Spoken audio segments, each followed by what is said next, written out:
Soyez les bienvenus à ce rendez-vous d'information. Tout de suite les titres sommaires de ce journal. En Côte d'Ivoire, les membres du gouvernement lancent la première campagne de vaccination contre le coronavirus ce 1er mars 2021. Cette première phase cible le personnel de santé, les forces de défense et de sécurité et le corps enseignant. Ils recevront le vaccin AstraZeneca arrivé vendredi dernier à Abidjan dans le cadre du système COVAX. 7 guichets automatiques intelligents sont ouverts à Abidjan par la Banque de dépôt du Trésor public qui totalise désormais 12 guichets automatiques à travers le pays, en plus des opérations traditionnelles. Ces guichets permettront d'effectuer des remises de chèques et de faire des versements en espèces, également d'éditer des relevés de compte.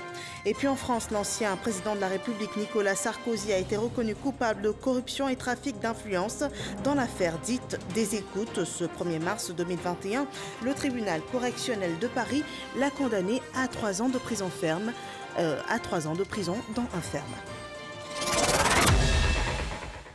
Bienvenue dans ce 23h. Nous démarrons par la campagne de vaccination contre le coronavirus. Le ton a été donné ce jour par les membres du gouvernement, le ministre d'État Patrick Hachi, les ministres Raymond Goudou Kofi, Mamadou Touré, Amichia François, des responsables de l'armée et de la police se sont fait vacciner au cours de la cérémonie de lancement de cette campagne à Abidjan.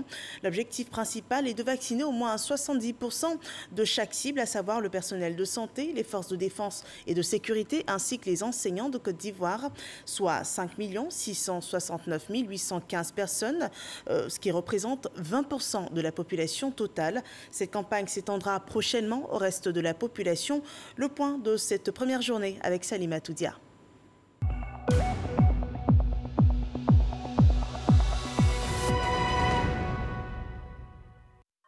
La toute première dose de vaccin anti-Covid-19 injectée dans le bras du ministre d'État, Patrick Hachi.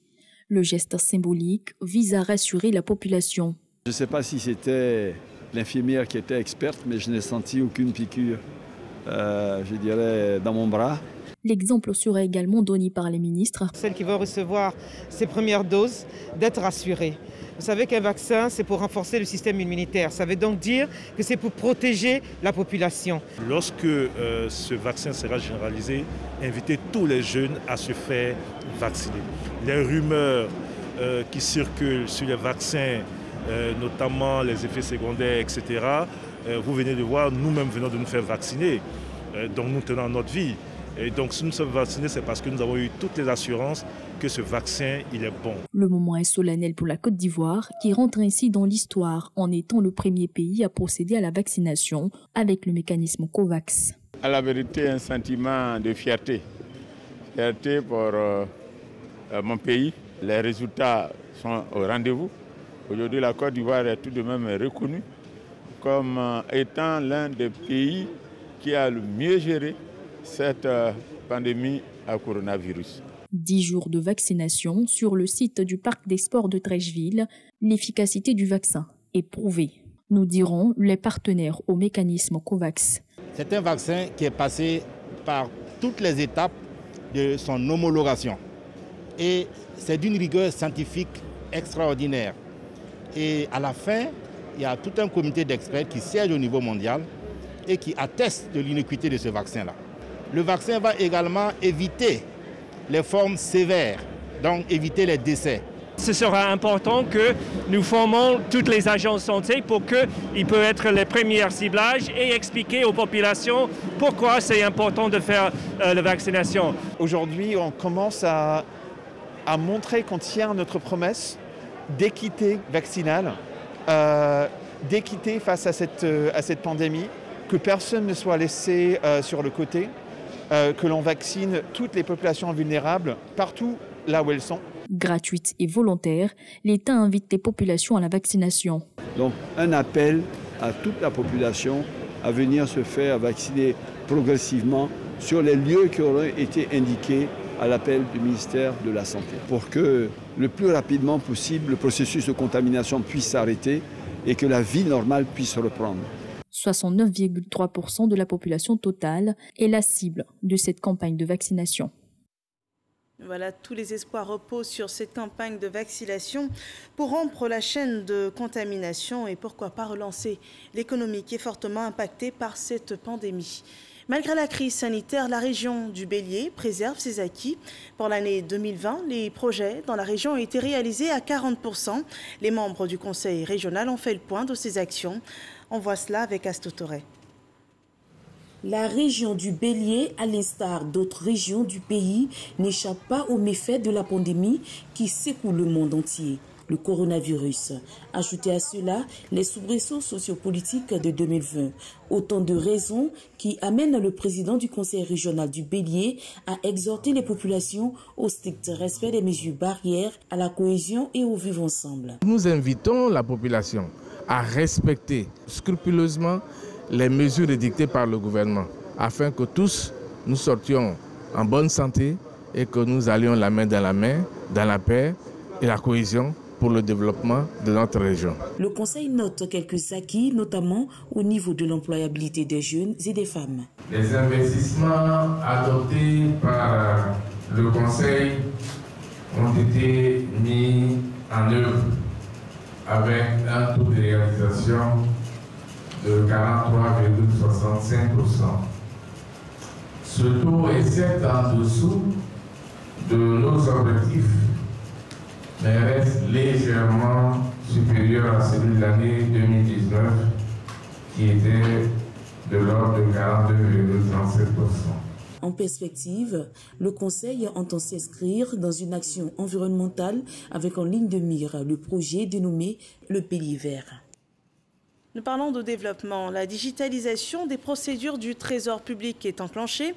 Après le lancement des cartes prépayées, la mise en service de la banque en ligne, dénommée e-Banque Trésor, la banque du Trésor public, ouvre 7 guichets automatiques intelligents. En plus des opérations traditionnelles, ces guichets permettront d'effectuer des remises de chèques, de faire des versements en espèces et d'éditer des relevés de comptes. L'objectif, c'est de renforcer la proximité entre cette banque et ses usagers. Le reportage de Jean-Louis Gongo. 7 guichets automatiques, dont 2 de dernière génération, dits guichets intelligents. Un pas de plus pour le Trésor public dans le processus de digitalisation de ses produits et prestations sur toute l'étendue du territoire.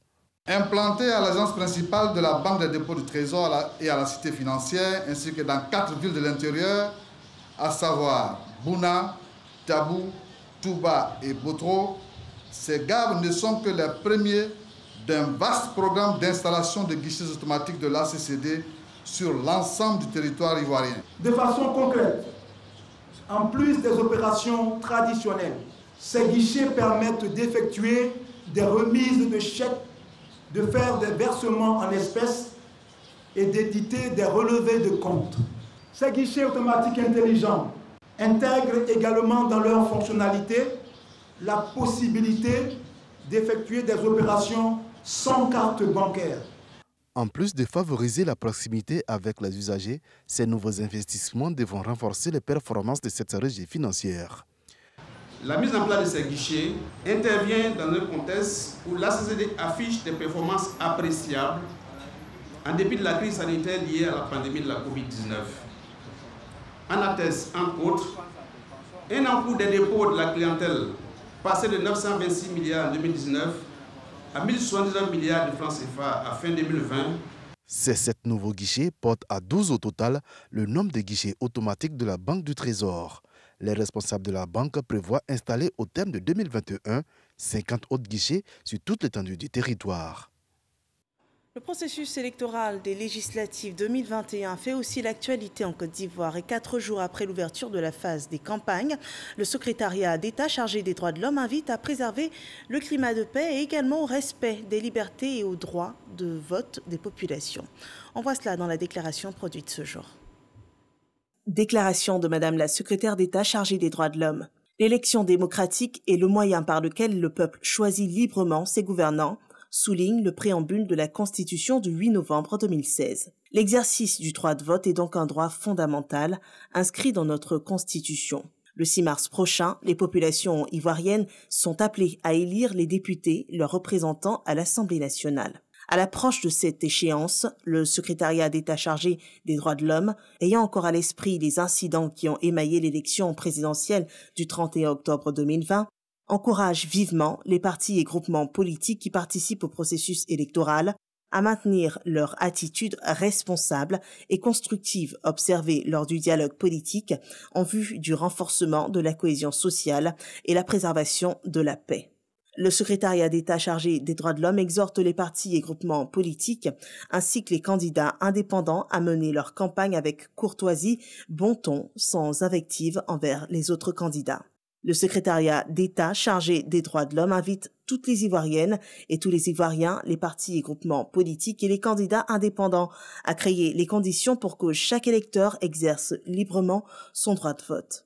Le secrétariat d'État chargé des droits de l'homme appelle l'ensemble des Ivoiriennes et des Ivoiriens, les partis et groupements politiques ainsi que les candidats indépendants à tout mettre en œuvre pour qu'aucune entrave ne soit faite à l'exercice du droit de vote.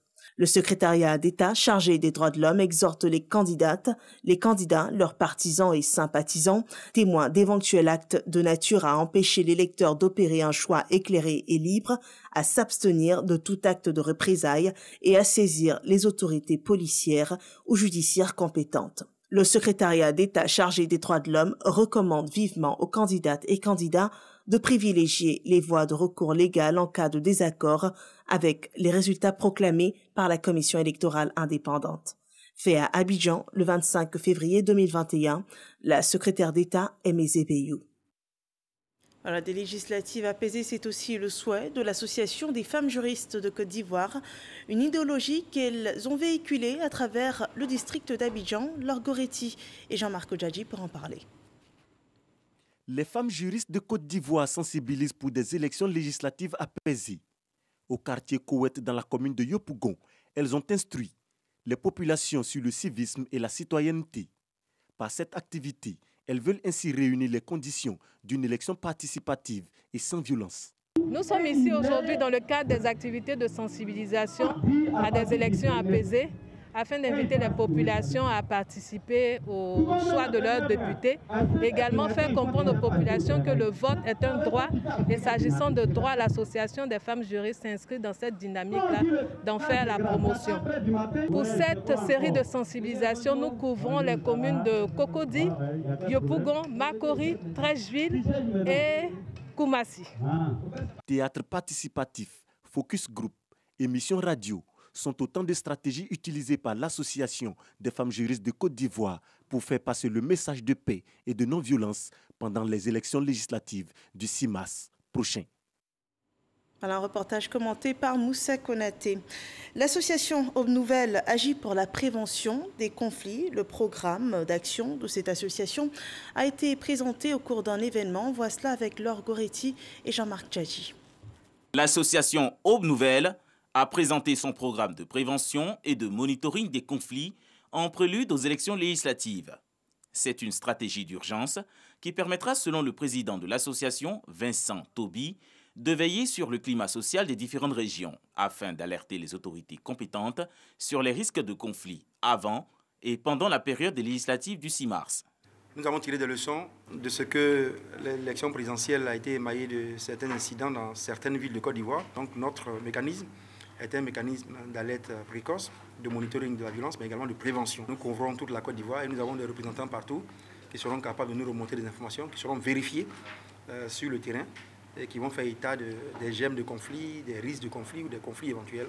Et ce sont ces informations que nous allons porter à la presse, mais également à toutes les agences d'État qui sont intéressées par ce type d'informations pour pouvoir faire des actions préventives pour la stabilité de la cohésion communautaire. Créée depuis seulement 4 mois, l'association Aube Nouvelle est représentée sur le territoire national. Dans le cadre de ses actions pour la promotion de la paix et de la cohésion sociale entre communautés, elle mène des études pour identifier les causes des conflits intercommunautaires et propose des recommandations pour une meilleure gestion des conflits. Voilà, prévenir des conflits, préserver la cohésion sociale, ces législatives, on le voit, préoccupent toutes les couches de la société. La Jeune Chambre internationale de Côte d'Ivoire a ainsi mobilisé la jeunesse de la commune de Cocody pour parler de paix, de développement et de cohésion. Le rapport de Astou Touré.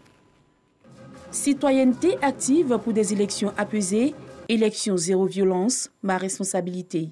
Voilà en substance le message de la Jeune Chambre internationale à l'endroit des jeunes de Côte d'Ivoire. La Jeune Chambre internationale est à l'origine le réseau mondial des jeunes citoyens actifs. Donc nous promouvons au jour le jour la question de la citoyenneté. Et la citoyenneté s'appliquant aussi au niveau électoral, il est de bon ton de mener des actions car le père fondateur de l'organisation a basé nos actions sur l'établissement d'une paix durable dans le monde. Donc en tant qu'Ivoirien et en tant que membre d'une organisation comme la Jeune Chambre qui œuvre pour la citoyenneté active, il est important de jouer notre rôle face aux crises et aux troubles que génèrent les élections à chaque fois en Côte d'Ivoire. La citoyenneté active est un processus de très longue haleine. C'est un cheminement qui prend du temps pour porter les valeurs de civilité, de civisme et de solidarité dans la société. Ça prend énormément de temps. Donc ça demande de l'éducation, de la formation. Et c'est ce que nous avons partagé ici. Message bien perçu par la section JCI Abidjan Prestige qui entend promouvoir les actions de développement, de cohésion sociale et de paix. Citoyenneté et élections apaisées, rôle de la jeunesse. Autour de ce thème, 200 jeunes ont été sensibilisés et formés. Voilà, les troubles sont parfois créés par un manque d'information ou une information erronée. Et pour lutter contre tout conflit lié à la mauvaise information, le réseau des professionnels de la presse en Côte d'Ivoire, de la presse en ligne en Côte d'Ivoire, a lancé la première édition de la caravane de sensibilisation et de lutte contre les fake news. Didier Nguessan. Sensibiliser la population contre les fausses informations dites fake news. Le réseau des professionnels de la presse en ligne de Côte d'Ivoire, REPRELSI, lance une caravane. Première étape, la commune d'Abobo, quartier Banco-Anador. Les journalistes Élisée Boloube et Mamadou Kébé forment les participants sur les outils et techniques de vérification de l'information. En tant que professionnels de la communication, surtout du segment en ligne, nous avons un rôle important à jouer, à apporter notre contribution pour, n'est-ce pas, le retour de cette cohésion au sein de la population. Et cela passe par la formation parce que quand on est mieux formé, on a les outils en main, on peut soi-même vérifier ces informations pour s'assurer qu'elles sont l'émanation d'une source crédible et donc capable d'être partagées sans aucune crainte. Cette période électorale est propice à la floraison des fake news qui peuvent fragiliser la cohésion sociale. Mais mieux outillés, les jeunes pourront désormais vérifier la source des informations. Elle nous a permis de ne plus envenimer les situations, de connaître qu'à partir de cet instant, dès qu'on reçoit une information, il faut qu'on aille vérifier cette information par le Twitter, par le Tinaille, par Google Images. Après votre exposé, d'autres se sont dit « Ah, attention maintenant, dès que je reçois un message par WhatsApp, avant d'appuyer sur « Partager », je dois faire attention car j'ai la clé de ma cellule en main. » La caravane des professionnels de la presse en ligne est annoncée à Dabou, Bonois et Yopougon. Il est question de littérature à présent. Cet auteur Ruffin Charlemagne Niavo, il espère enseigner à ses lecteurs le courage, la persévérance et le travail, des valeurs qu'il a puisées de son vécu et qui sont traduites dans son œuvre intitulée « Qui suis-je ?» Nous en parlons avec Laure Goretti et Jean-Marc Djadji. Qui suis-je ? L'enfant et la nature, un récit biographique, comme une interrogation sur soi. Ruffin Charlemagne Yavo, infographiste, retrace le parcours saint-vœu de son histoire. C'est une manière pour moi d'aider les jeunes frères qui sont dans les rues, qui ne savent pas comment s'en sortir des problèmes de la société. Voilà, parce que j'ai eu une expérience de cette vie-là. J'ai été aussi dans la rue. J'ai connu assez de difficultés. Il faudrait qu'ils aient confiance en eux. Lorsque tu n'as pratiquement personne dans la vie, il faut batailler, travailler dur. Et c'est ce que j'ai fait.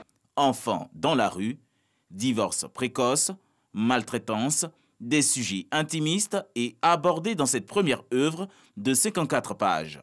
L'auteur veut, à travers son expérience, encourager au labeur. L'histoire est émouvante.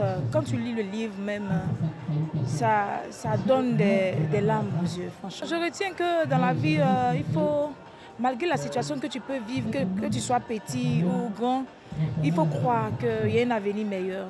Pour quelqu'un qui a souffert, qui a traversé des moments les plus difficiles, et le courage est une âme que bon nombre de personnes n'ont pas aujourd'hui.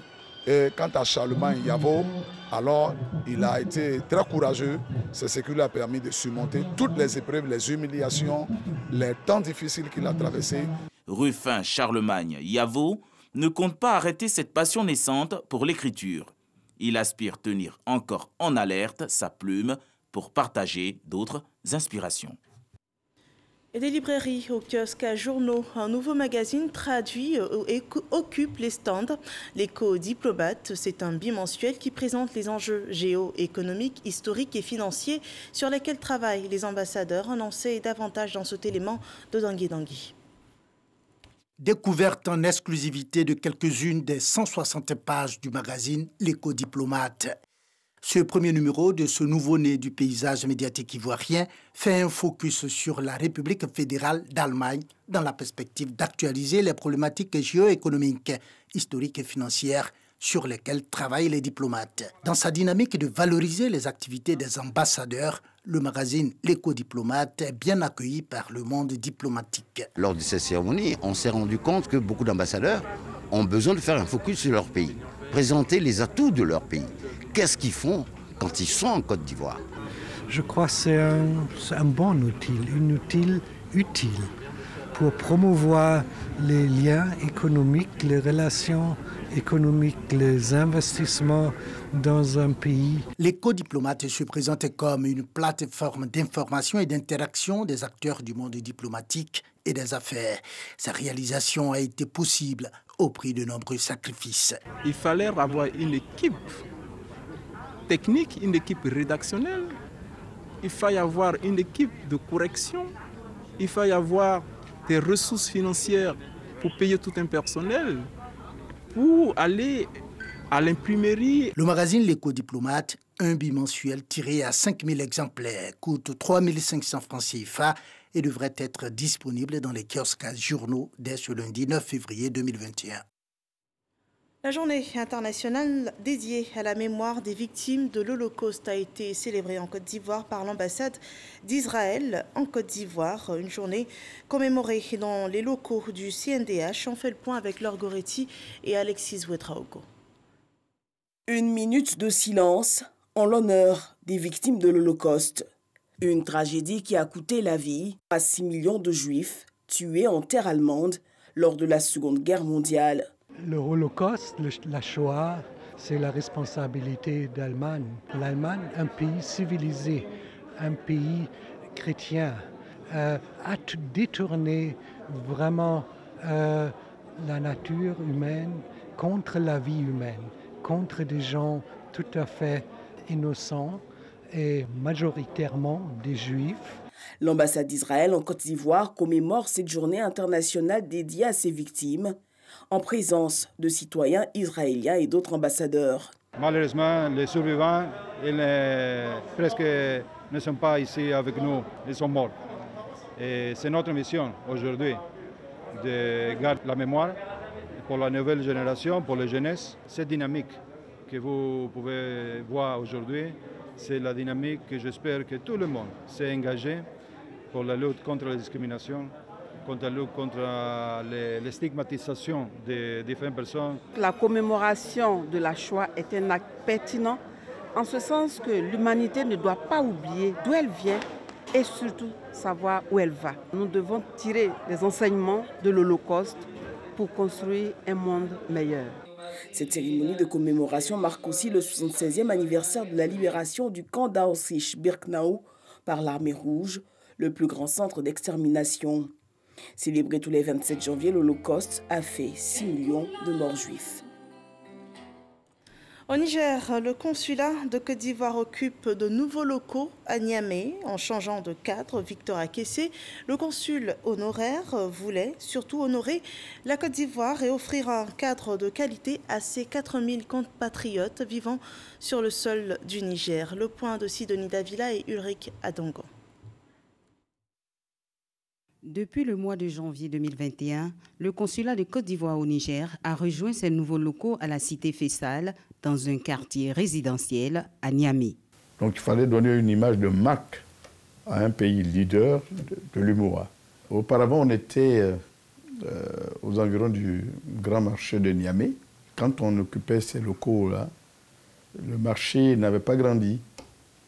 Et à un moment donné, on a été envahi par les commerçants. Et donc, il était important qu'on puisse changer de cadre parce que le consulat de Côte d'Ivoire ne peut pas être implanté dans un lieu où il y a beaucoup de vacances. L'aménagement dans les nouveaux locaux effectifs, la représentation diplomatique a officiellement démarré ses activités dès janvier 2021. Objectif, offrir un service de qualité à ces 4000 Ivoiriens qui vivent sur le territoire nigérien.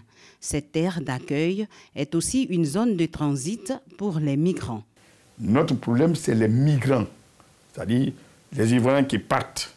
On ne sait pas quand ils partent, mais c'est quand on les refoule de la Libye ou de l'Algérie et qu'ils doivent regagner le pays que nous avons des problèmes parce qu'ils transitent par Niamey.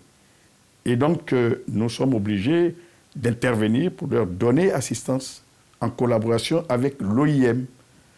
Et cette année, nous pouvons dire qu'il y a à peu près 1500 Ivoiriens qui sont rentrés en Côte d'Ivoire en passant par Niamey. Et donc, nous sommes sollicités tous les temps par l'OIM pour établir des laissez-passer, pour intervenir, pour prendre en charge un certain nombre de migrants qui reviennent sans rien du tout. Voilà le problème que nous rencontrons. Malgré ces difficultés, s'il y a une chose qui fait la fierté du consul Victor Akissé, c'est bien le comportement irréprochable de ses compatriotes au Niger. Le pays entretient d'excellentes relations avec la Côte d'Ivoire. Il y a des Ivoiriens qui vivent au Niger, ils vivent bien en harmonie avec leurs frères nigériens, comme les Nigériens qui vivent en Côte d'Ivoire vivent en harmonie avec leurs frères ivoiriens. Nous sommes deux pays frères depuis le temps d'Houphouët-Boigny à Mani Diori. Nous sommes arrivés au temps d'Alassane Ouattara, Mamadou Issoufou. Le consulat de Côte d'Ivoire au Niger a été ouvert en juin 2019 et dépend de l'ambassade de la Côte d'Ivoire au Burkina Faso. À sa tête, un Ivoirien, homme d'affaires prospère, Victor Akissé, installé au Niger depuis plus d'une trentaine d'années. L'actualité en France, l'ancien président de la République Nicolas Sarkozy a été condamné à 3 ans de prison, dont un ferme, une sentence prononcée par le tribunal correctionnel de Paris ce 1er mars 2021. Nicolas Sarkozy a été reconnu coupable de corruption et trafic d'influence dans l'affaire dite des écoutes. L'affaire date de 2014. L'ancien président va faire appel de sa condamnation, a annoncé son avocate. Ce journal est terminé. Merci de l'avoir suivi. Retrouvez dès 6h30 demain un autre point sur l'actualité sur RTI 1. Bonne fin de soirée à vous.